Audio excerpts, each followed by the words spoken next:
चकबंदी 41 और 45 नक्शा और जिसे CH 41 और 45 भी कहा जाता है। आइए आज की इस वीडियो में हम बात करेंगे कि नक्शा 41 और 45 क्या होता है।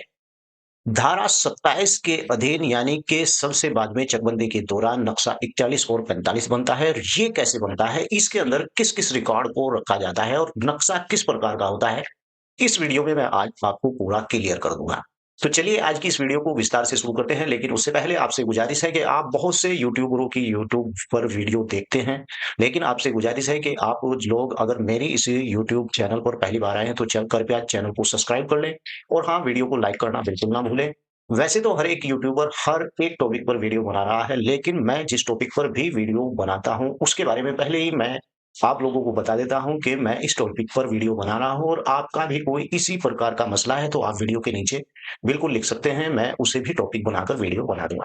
तो चलिए आज की वीडियो को विस्तार से शुरू करते हैं। 40 और 45 क्या है और कौन सी भूमि इसके अंदर आती है और किस प्रकार की भूमि को इसके अंदर दर्शाया जाता है और इसका नमूना बैलेट कैसा होता है, आज की इस वीडियो में हम विस्तार से जानेंगे। तो चलिए विस्तार से मैं आपको बताता हूं। मैंने आपको दिखाया है कि जो चकबंदी आकार पत्र 41 यानी कि ये आप ऊपर देख रहे हैं, जो चकबंदी आकार पत्र 41 को हम इस खसरा मुताबत यानी कि फर्द मुताबत भी इसे कहा जाता है और इसका जो अभिप्राय होता है वह तुलनात्मक जो खसरा है उसे भी इस प्रकार से कहते हैं और इसमें 8 कॉलम होते हैं।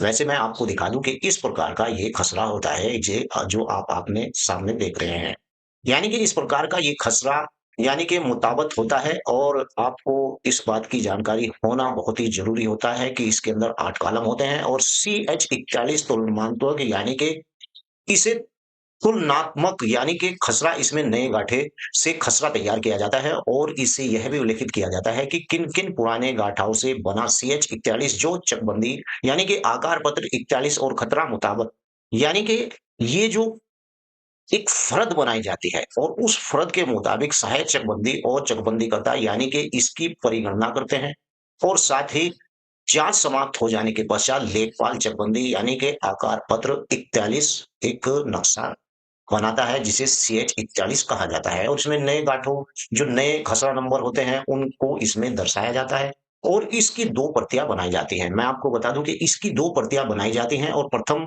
जो प्रति होती है वह लेखागार और दूसरी प्रति तहसील के लेखपाल के पास चली जाती है। मान लीजिए कि जैसे चकबंदी धारा 27 के बाद लेखपाल जो चकबंदी लेखपाल होता है वो एक नक्शा तैयार करता है और जितने भी पुराने गांठे होते हैं उन्हें नए नंबर से नए सिरे से जो नक्शा 41 तैयार किया जाता है उनमें दर्शाता है और दर्शाने के बाद एक कॉपी तो लेखागार में चली जाती है यानी कि रिकॉर्ड रूम में चली जाती है नक्शा 41 की और एक चली जाती है तहसील के अंदर और जो तहसील के अंदर नक्शा 41 की कॉपी जाती है उसे ही आपकी खतौनी के नए नंबर डालकर खतौनी तैयार की जाती है। बात कर लेते हैं कि नक्शा 41 की हमने बात करी, चकबंदी नक्शा 41 CH 41। अब बात करते हैं कि नक्शा 45 क्या है। आपने बहुत से लोगों को कहते सुना होगा कि यार नक्शा 41-45 भी बँट चुका है। ये एक प्रति इसकी कॉपी उसे भी दी जाती है जो इस भूमि का यानी मालिक होता है जिसके पास इसका स्वामित्व होता है, ताकि उसे पता रहे कि तेरी किस गाठा नंबर में कौन सी भूमि किस नंबर पर है। तो आइए अब देखते हैं कि नक्शा 45 क्या होता है। नक्शा 45 के बारे में भी विस्तार से जान लेते हैं। नक्शा 45 नक्शा 45 क्या होता है? मैं आपको बता दूं कि CH 45 ये अधिकार अभिलेख होता है जो खतौनी के रूप में होता है और इसके 7 कॉलम होते हैं। इसके अंदर 7 ये इस प्रकार इस टाइप का होता है। नक्शा 45 किस टाइप का होता है, ये आप देख रहे हैं। इसमें 7 कॉलम होते हैं और नक्शा 41 में जैसे मैंने आपको बताया 8 कॉलम होते हैं और नक्शा 45 के अंदर 7 कॉलम होते हैं। अब नक्शा 45 जो चकबंदी आकार पत्र 45 जो चकबंदी अधिनियम की धारा 27 के अधीन तैयार की जाती है, ये मैंने आपको पहले ही बता दिया है।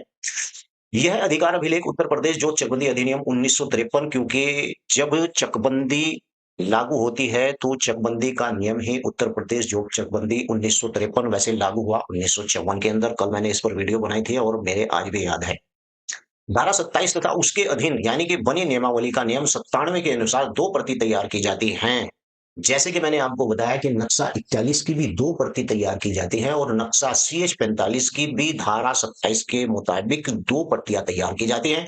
एक प्रति चली जाती है लेखागार यानी कि लेखागार रिकॉर्ड रूम के अंदर और दूसरी प्रति चली जाती है यानी कि तहसील के पास यानी तहसील के अंदर चली जाती है। जैसे नक्शा 41 और 45 इन दोनों की 2 प्रति तैयार होती है।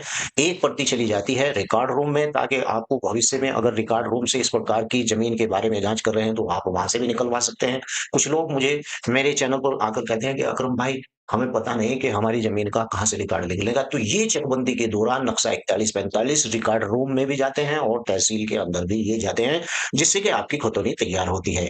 यानी कि ये भी 2 प्रतियों में होता है और इसके बाद मैं आपको बता दूँ कि ये 2 प्रतियों में तैयार किया जाता है लेखपाल के द्वारा, चकबंदी लेखपाल के द्वारा और इस प्रकार सीएच 41 और 45 दोनों को सम्मिलित रूप से तैयार किया जाता है और जिसे जिल बंदोबस्त भी कहा जाता है। यानी कि इस नक्शा 41 और 45 को जिल्द बंदोबस्त भी कहा जाता है और मैं आपको बता दूं कि इसे तैयार किए जाने के बाद प्रथम जिल्द बंदोबस्त जिला अभिलेखागार में चली जाती है और भैया दूसरी तहसील के अंदर चली जाती है। तो मैंने आपको बताया है कि नक्शा 41 और 45 ये है क्योंकि मुझे कॉल करके एक व्यक्ति ने पूछा था और उसे मैंने इस वीडियो के अंदर स्पष्ट बता दिया है। नक्शा 41 की क्या पहचान, नक्शा 41 वैसे फार्म के ऊपर लिखा हुआ होता है मेरे भाई, नक्शा 41 है, लेकिन अगर आपको वहाँ नक्शा 41 फॉर्म के ऊपर नहीं लिखा मिलता है, तो सीधी-सी बात ये है नक्शा 41 के अंदर 8 कॉलम होते हैं, नक्शा 45 के अंदर 7 कॉलम होते हैं, 1 कॉलम का अंतर होता है 41-45 41 में 8 कॉलम होते हैं और नक्शा 45 में 7 कॉलम होते हैं। तो चकबंदी उत्तर प्रदेश चकबंदी जोत चकबंदी अधिनियम 1953 और जो लागू हुआ 1954 के अंदर नक्शा 41-45 धारा 27 के अधीन हम बात कर रहे थे और आज मैंने आपको इस वीडियो को कंप्लीट कर दिया है नक्शा 41-45 क्या होता है।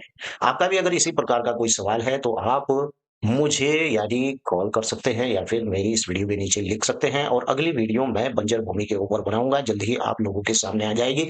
जिन लोगों ने बंजर भूमि के ऊपर मकान बना लिया है, क्या उन लोगों को उस भूमि पर स्वामित्व मिल सकता है? तो चलिए आज की वीडियो इतनी। अगर आपका कोई सवाल है तो लिख दीजिएगा। चैनल पर पहली बार है तो चैनल को सब्सक्राइब कर लीजिएगा। जय हिंद, जय भारत, खुदा हाफिज।